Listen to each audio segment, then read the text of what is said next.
Henri, es-tu là? Bon, on va reprendre là. Donc, merci d'être venu. Maintenant, on va parler d'alerting. Alors, souvent, dans les organisations, il y a une chose qui est un peu étrange, c'est que les outils d'alerting ne reposent pas sur les graphes collectés par les outils de graphes. Et on a deux tuyaux différents, un pour l'alerte, un pour le graphe. Alors que, typiquement, on se dit que les graphes, ils font des mesures tendancielles et que donc, ils seraient très bons pour donner des indicateurs de dysfonctionnement. Et quand on prend des key performance indicators, des indicateurs métiers, là, le graphe est vraiment l'endroit où on a la bonne valeur. Donc, ce qu'on va vous proposer, c'est de voir comment utiliser les mesures qui sont stockées dans Graphite pour faire de l'alerting derrière. Et notamment avec Nagios, parce que Nagios, c'est toutes les prods ont Nagios quasiment. Donc, je ne sais pas, qui a une prod avec Nagios?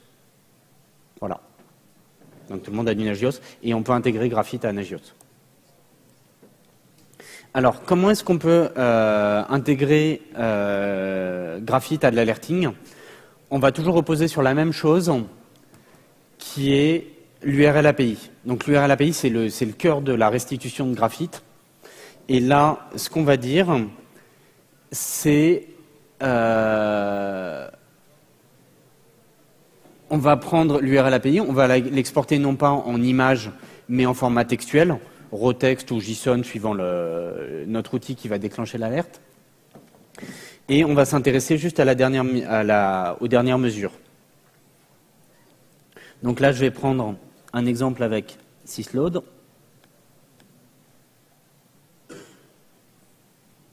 Et je vais le prendre entre la minute 11 et la minute moins 11 et moins 1 en format raw text. Et puis je vais prendre le sysload average.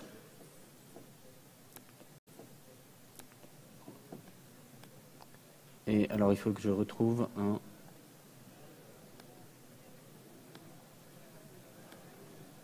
Hop là. Ça, j'ai fait une erreur et je vais le regretter. J'ai fermé un truc trop tôt.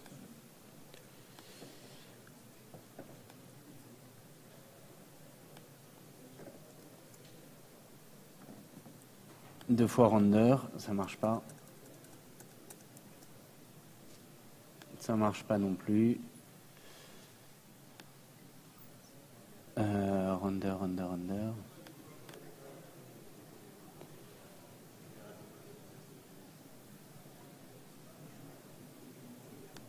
Ça, c'est pas beau.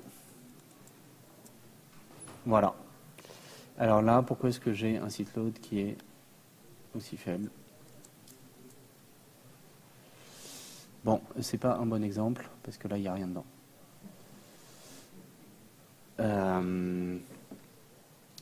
C'est pas un bon exemple.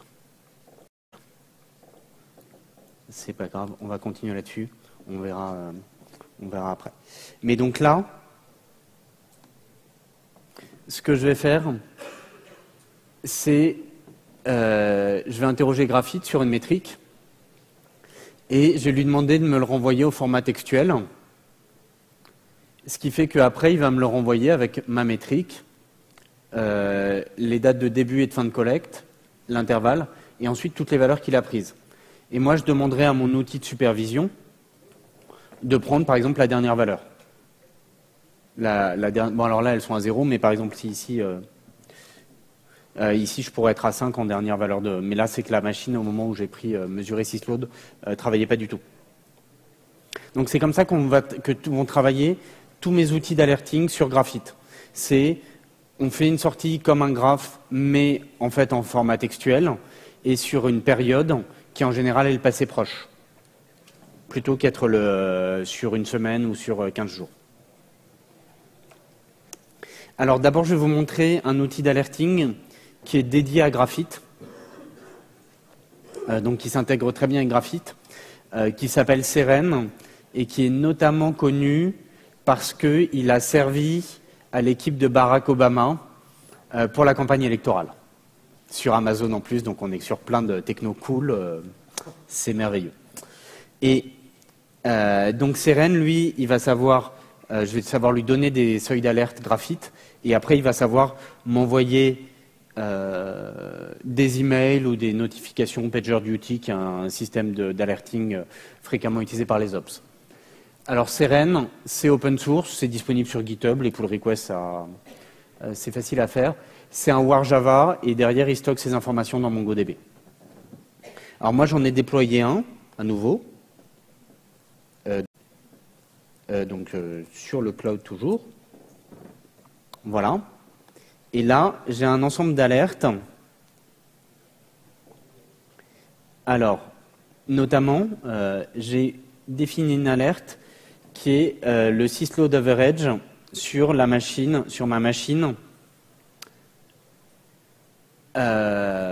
e-commerce.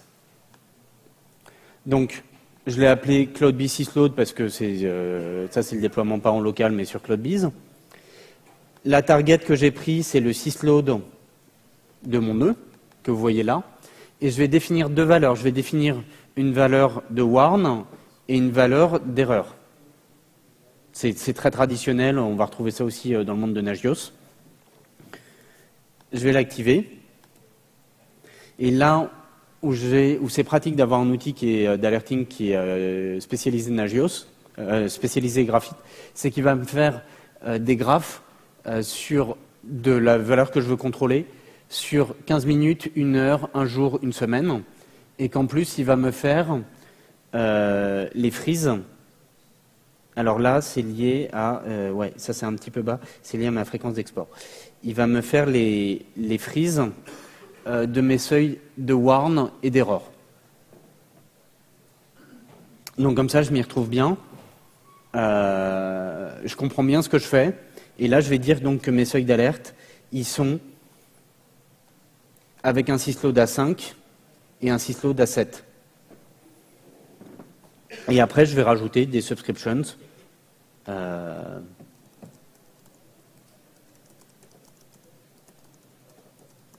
Je peux définir, alors ça c'est dans le monde des ops, les jours d'alerte, les horaires. Et voilà. Et là, alors là, il va me dire qu'en ce moment, je crois qu'en ce moment, il est en erreur parce que la valeur moyenne, ouais. Non, mais là, il est là comme la machine est complètement inactive, elle fait rien. Mais pourtant, il y a des visites sur le site web. Là, on voit qu'il y a des gens qui ont affiché la home page, qui ont fait des recherches et qui ont affiché des cocktails. Mais bon, il n'y a pas beaucoup de boulot. Donc voilà le principe de l'outil d'alerting. On peut aussi, en théorie, le faire pour des alertes métiers. Cependant, il y a un point de vigilance avec un outil comme Seren, c'est qu'en fait, il fait son alerting sur les 15 dernières minutes. Donc si vous voulez mesurer des tendances métiers sur une journée, parce que typiquement le chiffre d'affaires, on ne va pas lever une alerte parce qu'il s'est effondré lors de la dernière minute, lors des 10 dernières minutes. On va vouloir une plage d'évaluation qui va être plutôt à l'heure ou à la journée. Et donc là, les outils comme ça aujourd'hui sont un petit peu limités. Mais c'est comme ça qu'on va fonctionner. Et après, est-ce qu'il m'a envoyé... J'ai éteint mon instant messaging. Voilà, là j'ai reçu une alerte de Seren qui m'a dit il y a 1 minute que sysload, voilà, que la sysload est passé de 5, qu'il est repassé à 0. Donc avant il était supérieur à 7 et là il est passé à 0,01. Donc mon alerte a disparu. Voilà le genre de message que votre système d'alerte va vous remonter.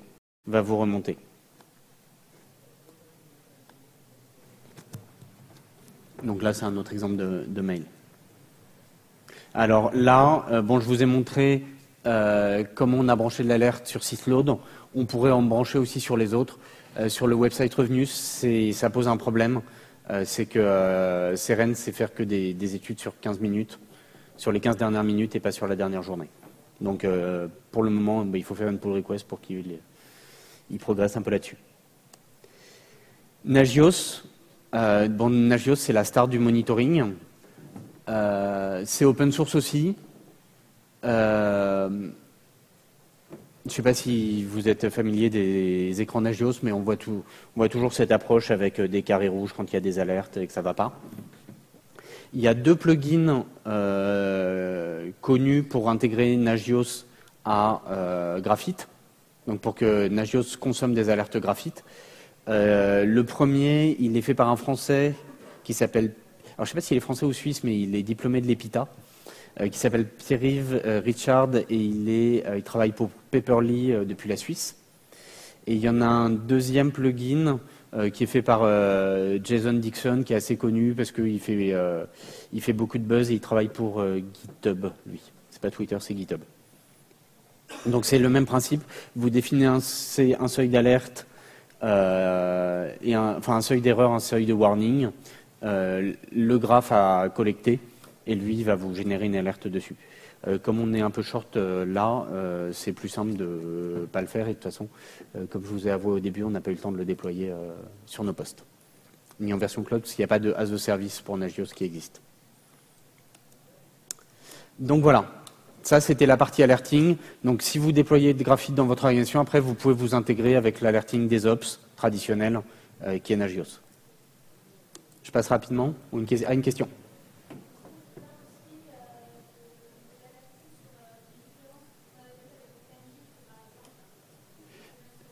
Oui, alors on peut faire de l'alerting sur du time shift. Pour ça, il faudrait prendre les 2 courbes, faire une soustraction entre les deux et dire que ça diminue. J'ai perdu l'écran là avec la durée. C'est d'ailleurs un des points intéressants. Une des richesses d'utiliser Graphite comme backend, c'est que Graphite, très souvent, on le voit comme un outil pour afficher des graphes.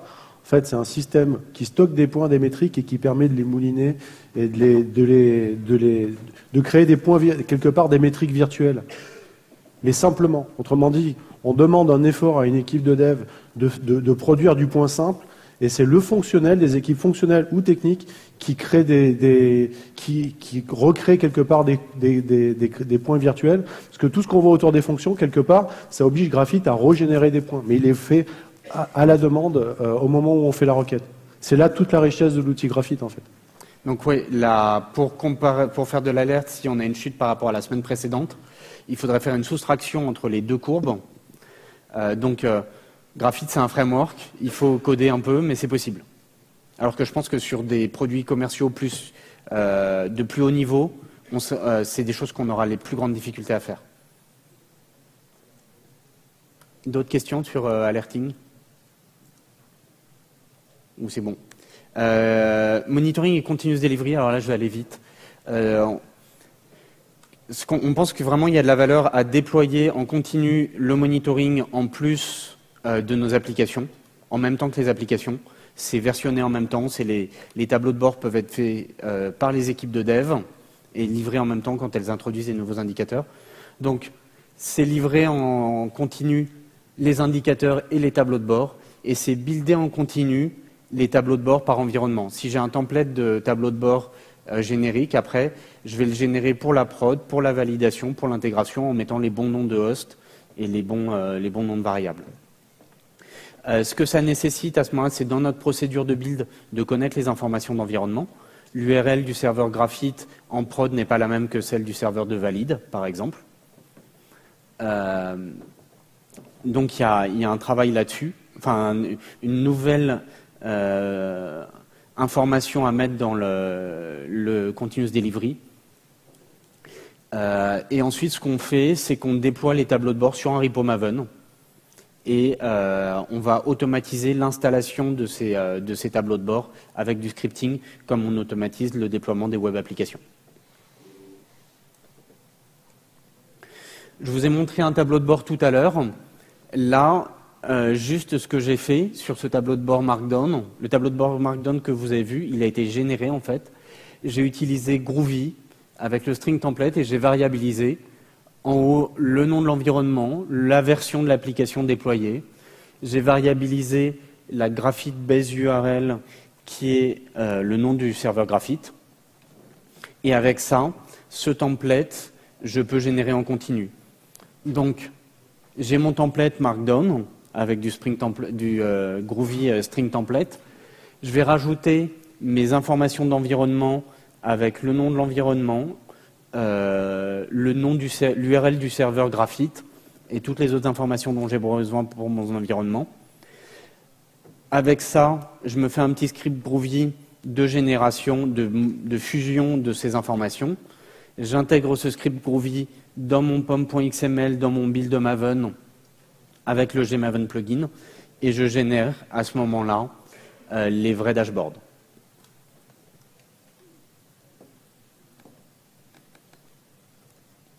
On vous a proposé une implémentation sur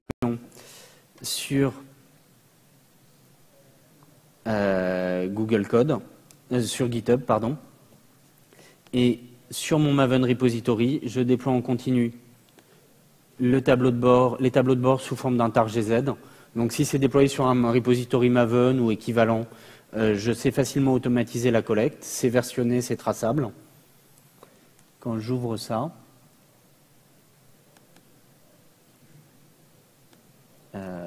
ici, j'ai mes tableaux de bord. J'ai le tableau de bord de la prod, de localhost. Je vais ouvrir la prod avec Markdown, avec Mo Editor, qui est un éditeur Markdown qui a du succès. Et vous voyez, il est bien allé chercher les valeurs. Donc je passe rapidement là-dessus. Mais aujourd'hui, on pense qu'il y a vraiment beaucoup de valeur à intégrer. On pense qu'il y a vraiment beaucoup de valeur à intégrer le monitoring et les tableaux de bord à l'intégration continue.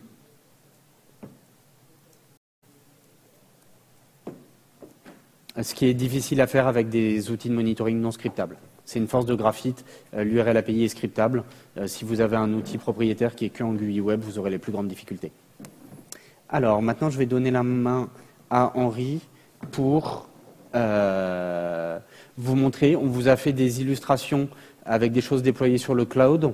Donc, c'était Hosted Graphite qui était qu'on a pris as a service. Les applications Tomcat, elles étaient déployées sur CloudBees. Mais c'est utilisable aussi en déploiement traditionnel. Et pour vous le prouver, Henri, prends la main. Tu veux quelle partie? C'est celui-là, non? Je pense que c'est celui-là, celui qu'il te faut. Ah, ouais, mais t'as essayé tout à l'heure? Ah, bah alors là, je pense qu'on va être confronté à une difficulté.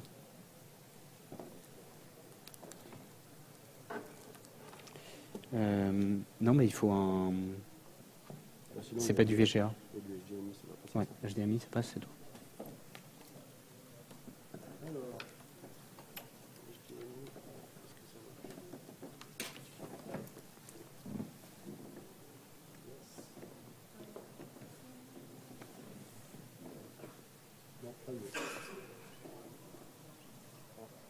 Ah. Pour l'instant, c'est le zoo. J'ai à l'écran ce que j'ai sur le mur, donc c'est pas mal.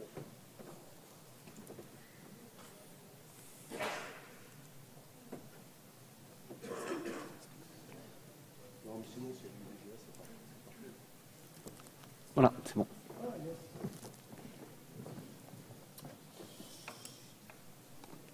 Je vais vérifier si j'ai pas des messages publiés qui traînent, alors.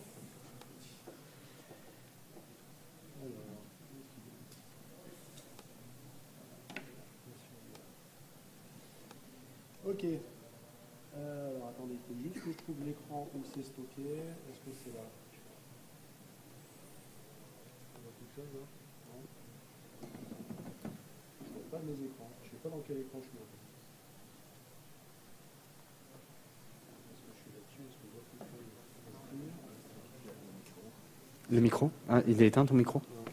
Ouais, c'est bon, je vais l'allumer. T'embête pas. Il faut juste que je trouve l'écran où je suis. Il y en a plein. Ah ouais, mais c'est en HDMI. Bah, en HDMI, j'ai jamais fait le doublement du. Est-ce je pourrais me mettre plutôt sur le VGA? Je vais être embêtant, mais sur l'HDMI, j'ai jamais configuré le dupliqué cache de mon port écran sur le HDMI. Donc, je ne doute pas que j'y arrive, mais on va pas faire ça en séance, comme on dit. C'est bon, merci. Hop. Hop.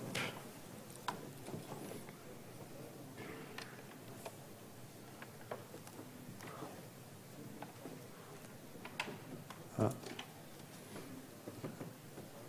Donc là, je suis dans une configuration que je connais mieux. Il y a juste à trouver où ça se trouve. Eh ben ouais, c'est l'effet démo, mode Bodaldi. Et je ne sais pas du tout où j'ai mis mon écran. Un gros moment de solitude. Bon ben, je te propose de discuter 2 secondes Ouais. de ce dont on va parler. Ça me permettra. Donc, ce qu'on va vous montrer, c'est comment Là, je suis sur intégrer. Linux, Graphite, c'est du Python à installer. Donc, en théorie, c'est simple, c'est génial, Python, hein, quand on entend les gens. En pratique, sur Mac, par exemple, c'est extrêmement compliqué parce qu'il y a des librairies natives à installer. Je crois que sur Linux, c'est quand même sensiblement plus simple, enfin, les expériences que j'ai eues. Et là, Henri a packagé Graphite en RPM ou en Deb, je sais pas, RPM. En RPM, je vais te redonner le micro parce que là, tu l'as perdu. Voilà.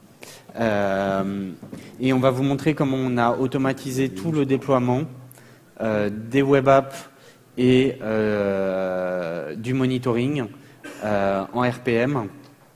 Donc Henri déploie même les web apps, les WAR avec RPM. Donc, si vous avez déjà vu ces présentations là-dessus. C'est mal. Bon, ben, j'arrive vraiment pas à trouver mon écran. Non, on reboot pas sous Linux, c'est un vrai OS qui marche. À part la partie graphique, non, je crois pas que ça soit ça. En fait, ce qu'il y a, c'est que je vois exactement 8 écrans sur mon truc et je sais juste pas où glisser ma console pour la faire apparaître là-dessus. Donc c'est un grand moment de solitude. Je vous le cache pas. Pour une fois, les Macs se sont bien comportés.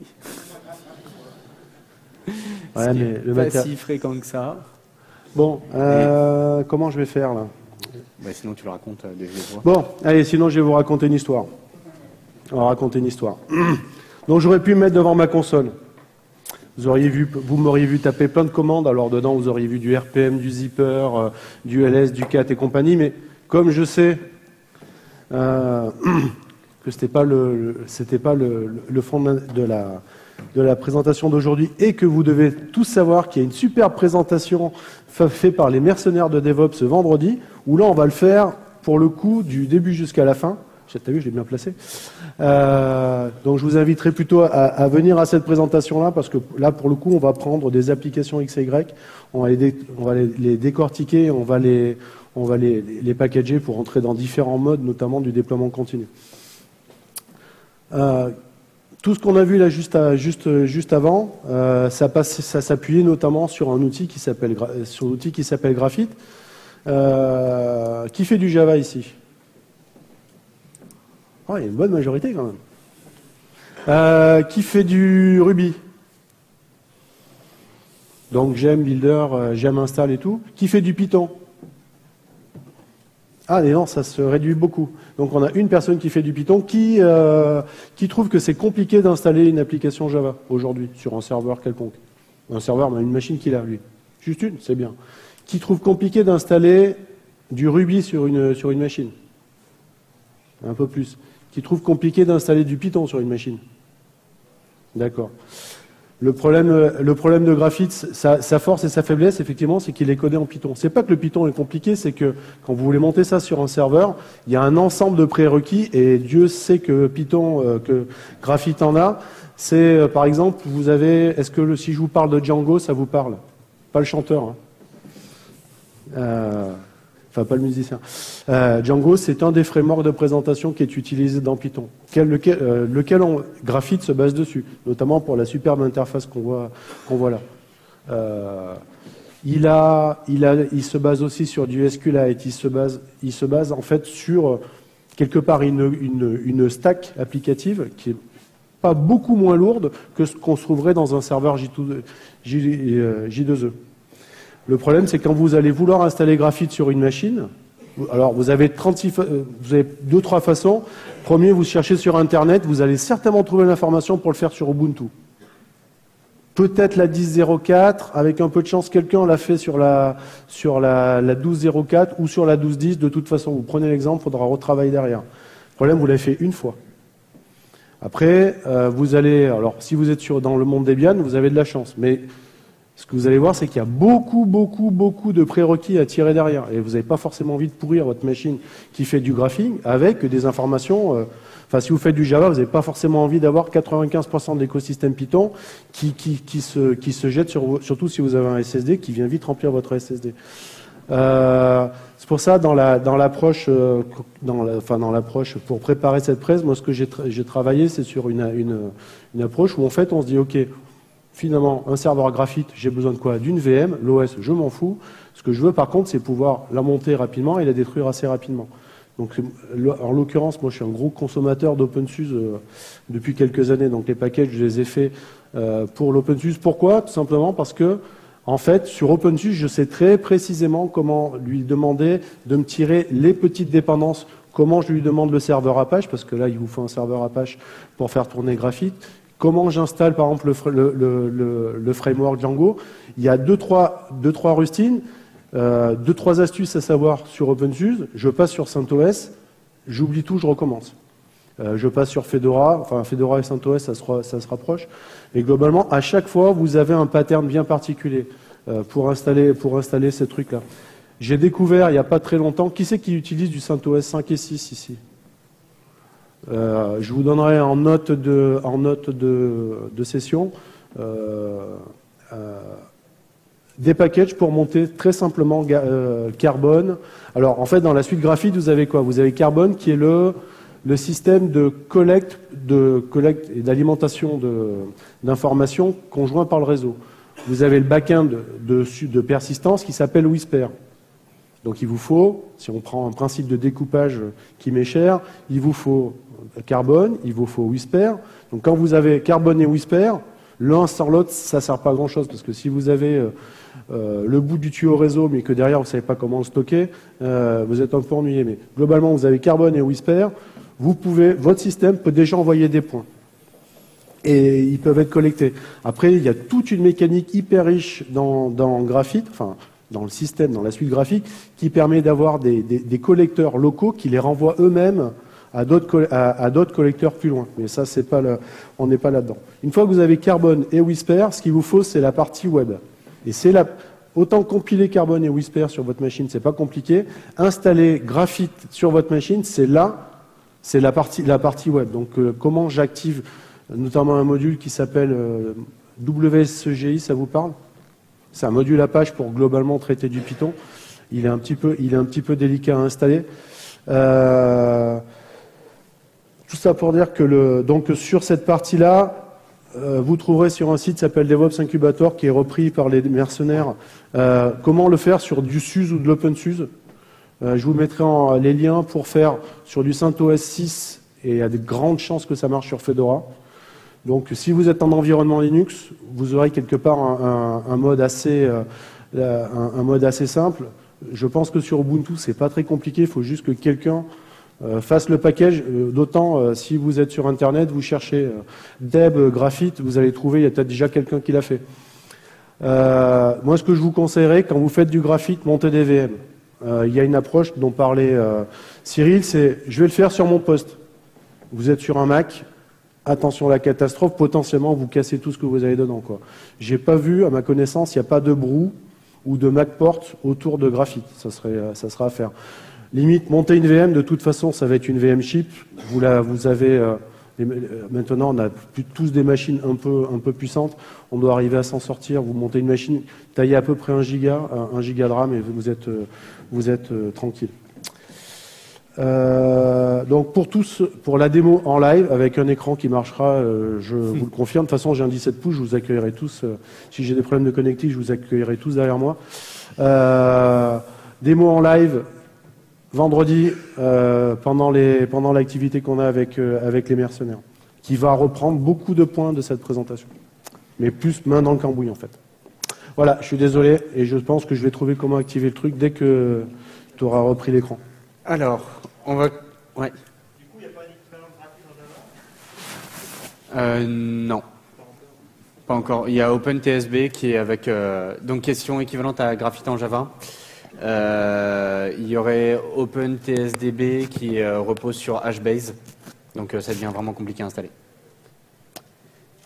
On va rapidement aller à la conclusion avant les questions-réponses. Henri vous a dit que c'était compliqué d'installer Graphite. Il y a une solution, c'est Open Hosted Graphite. Eux, c'est un service SaaS. Si vous voulez, on a un promo code Devox pour avoir 60 jours d'évaluation. Donc il suffit d'ouvrir un firewall et puis, alors c'est pas toujours facile, mais parfois c'est possible. Et là, à ce moment-là, vous pourrez jouer avec Graphite sans avoir la contrainte de l'installation chez vous. Et après, pourquoi pas le faire tourner en prod sans avoir la complexité de l'installer et de le gérer chez vous. Question de sécurité, souvent c'est acceptable. Autant les logs, ça fait grincer des dents. Autant des compteurs, souvent les équipes sécurité laissent passer. Et si vous avez un souci avec ça, envoyez-moi un mail et je verrai avec eux. Mais j'ai testé cette nuit, ça marche bien. Conclusion. Ce qu'on voulait vous montrer, c'est l'intérêt d'ajouter du monitoring métier, des KPI, comme certains l'ont évoqué, à notre monitoring technique traditionnel. Ça se passe bien avec JMX, on arrive bien à intégrer les deux. Ensuite, ce monitoring, il y a une valeur importante à l'ajouter à notre build pipeline, à l'intégrer dans notre livraison continue, pour qu'en permanence on déploie monitoring et application simultanément sur les environnements.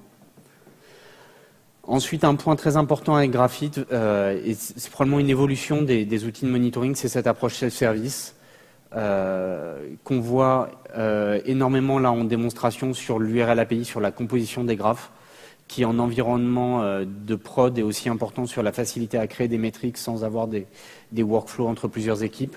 Mais on pense que c'est vraiment important pour que le monitoring soit utilisable par les équipes projet et que ce ne soit pas l'exclusivité des équipes techniques qui à ce moment-là se limitent à des compteurs de taille de file system et de CPU. Et aujourd'hui, quand on a des approches self-service, on peut vraiment aller sur du monitoring métier. Et c'est des outils comme Graphite ou équivalent sont des bons outils pour offrir des indicateurs métiers temps réel aux équipes métiers sans avoir à passer par un data warehouse ou à des solutions compliquées de base de données. Là, on a des choses assez simples à mettre en place. Et tout ça, c'est open source et c'est disponible. Donc on vous a montré que des choses gratuites aujourd'hui. Il y a aussi des outils commerciaux très sophistiqués. Si vous voulez du monitoring bout en bout, du rendu utilisateur dans les browsers, je connais plutôt les outils commerciaux comme Neuralink, AppDynamics ou Dynatrace. Je crois que c'est possible en open source, mais là ce sera un peu dur. Aujourd'hui, on s'est focalisé sur des métriques métiers. Voilà, et server-side qui, elles, marchent très bien en open source. Donc voilà, et on pense aujourd'hui que le monitoring ne sucks plus en Java et que c'est assez simple à mettre en œuvre sur nos projets. Voilà, est-ce que vous avez des questions? Déjà, merci pour votre...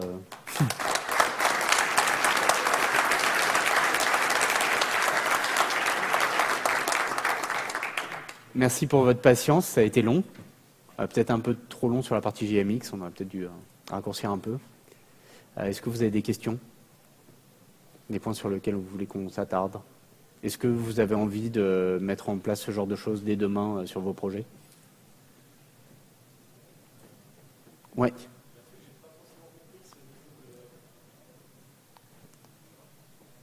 Ah, non, il est en train de s'allumer derrière, c'est bon. Par là. C'est bon, hein? Oui. Ouais. Il y a quelque chose que je n'ai pas dû comprendre, c'est quand on pousse les données dans Graphite, on ne spécifie pas de fréquence où on pousse ces infos-là? Alors ça, la fréquence de collecte, Embedded JMX Trans a des valeurs par défaut. C'est votre outil de collecte, donc JMX Trans ou équivalent, qui va avoir ces valeurs. Donc JMX Trans ou équivalent qui va avoir ces valeurs. On l'a redocumenté bien hier sous la pression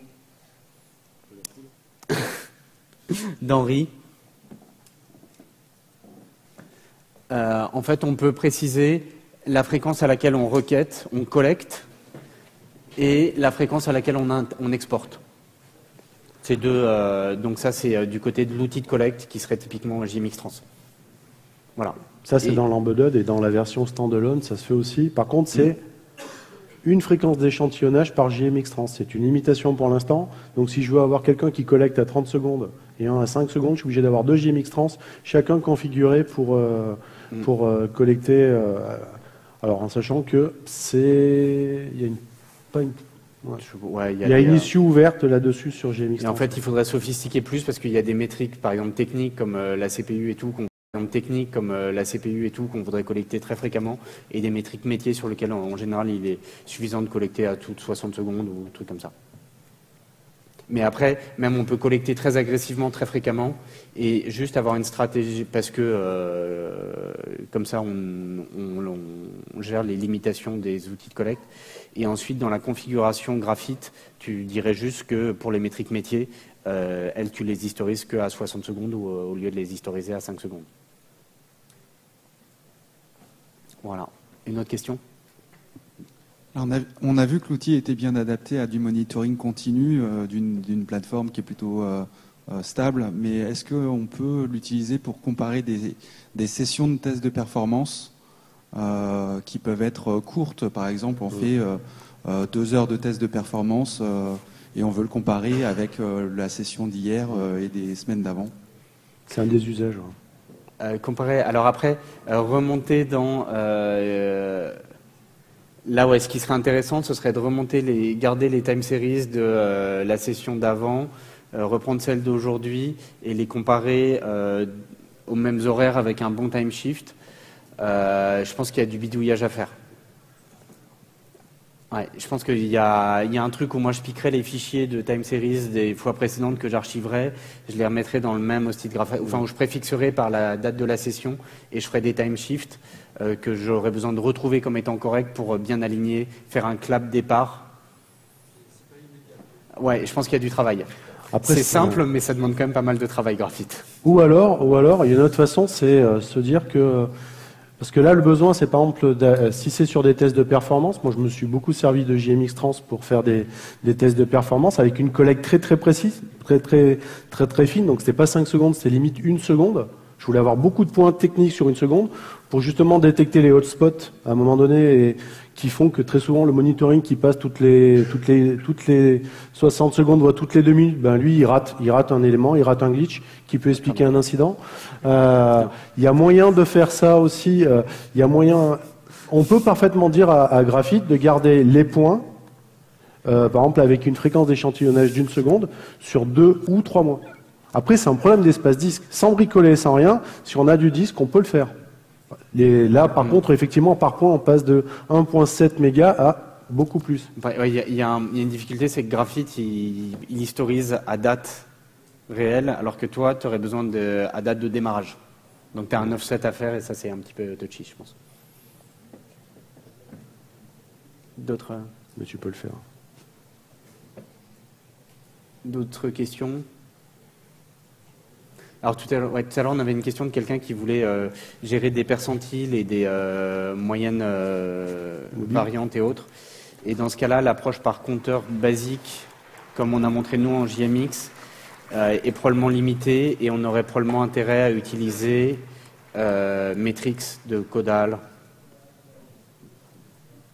Donc là, si à la place on voulait avoir la déviation standard, enfin les moyennes des caddies par achat, à ce moment-là, en stockant juste un compteur incrémental, on n'a pas cette information. Et si vous passez par Matrix, là, à ce moment-là, vous l'aurez parce que lui, il vous fera même les percentiles et ainsi de suite. Avec un compteur de type histogramme, là, lui, il vous fait min, max, déviation standard et les 95 percentiles et ainsi de suite. Sinon, autre question sur un autre domaine. Est-ce que tu auras un avis sur donc mélanger dans ton code les métriques, enfin les compteurs que tu veux avoir, ouais, versus plutôt séparer ça, utiliser des aspects par exemple pour les mettre en séparé? J'ai fait des trucs avec des aspects et en fait ça m'a nécessité de l'aspect, j'arrive à le positionner que sur les méthodes elles-mêmes et pas à l'intérieur du code. Et parfois, il y a des choses sur lesquelles j'ai vraiment envie d'être à l'intérieur du code. J'ai le souvenir pour un opérateur mobile d'avoir monitoré les types d'erreurs d'authentification qui étaient mauvais login, mauvais mot de passe compte verrouillé, timeout du back-end, erreur réseau vers le back-end, et ainsi de suite. Et par un aspect, j'arrivais pas à le faire élégamment. Et à la place, j'ai fait brutalement un énorme switch case. Même si ou alors, il faut refactorer le code. Ouais. Parce que là, il y avait un aspect, c'est quelque chose de générique. Et parfois, la logique pour incrémenter le bon compteur est extrêmement locale et métier. Et donc, pour ça, les approches par annotation, j'en ai fait. J'ai une petite librairie open source passionnante qui s'appelle Xebia Management Extras, qui a ça. Quand on veut des choses bien détaillées, c'est limité, je trouve. Est-ce que le fait de rajouter des compteurs comme ça potentiellement, ça rajoute pas des contentions? Non, parce que là, c'est ça s'appelle du compare onset. Atomic Integer, ça n'a aucune contention. En multithreadé, c'est quand vous incrémentez donc votre caddie ici, c'est du log-free quasiment. Parce que c'est un algorithme de compare onset, enfin c'est Douglas et ses amis qui ont fait ça. Et après la collecte, c'est un thread différent. Il y a quand même un échange d'informations entre registre et mémoire. Pardon ? Il y a quand même un échange d'informations entre registre et mémoire. Ouais, mais je pense que c'est les bisounours. Je pense que c'est négligeable, surtout sur des compteurs métiers. Je pense que c'est... Après, on peut le mesurer avec un outil comme YourKit ou équivalent, mais je pense qu'on ne le verra pas. On a fait des tests, là, on a un peu benché les trucs. Quand on a une bonne pile J2E, enfin, dès qu'on a de toute façon un back-end qui sort de la JVM, de toute façon, on sait que c'est pas l'atomique qui va... Enfin, ça me rappelle les discussions liées SLF4J, Log4J, enfin, c'est des pouillèmes, quoi. C'est là, clairement, c'est des pouillèmes. Et c'est pareil, ça ne consomme rien. JMX, ça ne consomme rien. Ça ne consomme rien tant que c'est pas appelé clairement. Et on dit que ça consomme juste là, mais si personne récupère le compteur, ça coûte rien à la JVM. Il y a un point, ce serait de la sollicitation de mémoire, parce que une fois que vous avez collecté la métrique, il y a un petit délai avant de l'exporter pour batcher. Et là, éventuellement, il y a un petit engorgement de mémoire, mais c'est des métriques très simples. Et puis, on a mis des seuils de saturation. Ouais, on a expiré le temps. Donc, merci. Merci.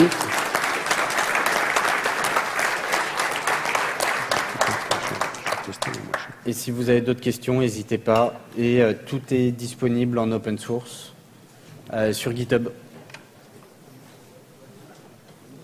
N'hésitez surtout pas à venir faire des pull requests. Ça se fait.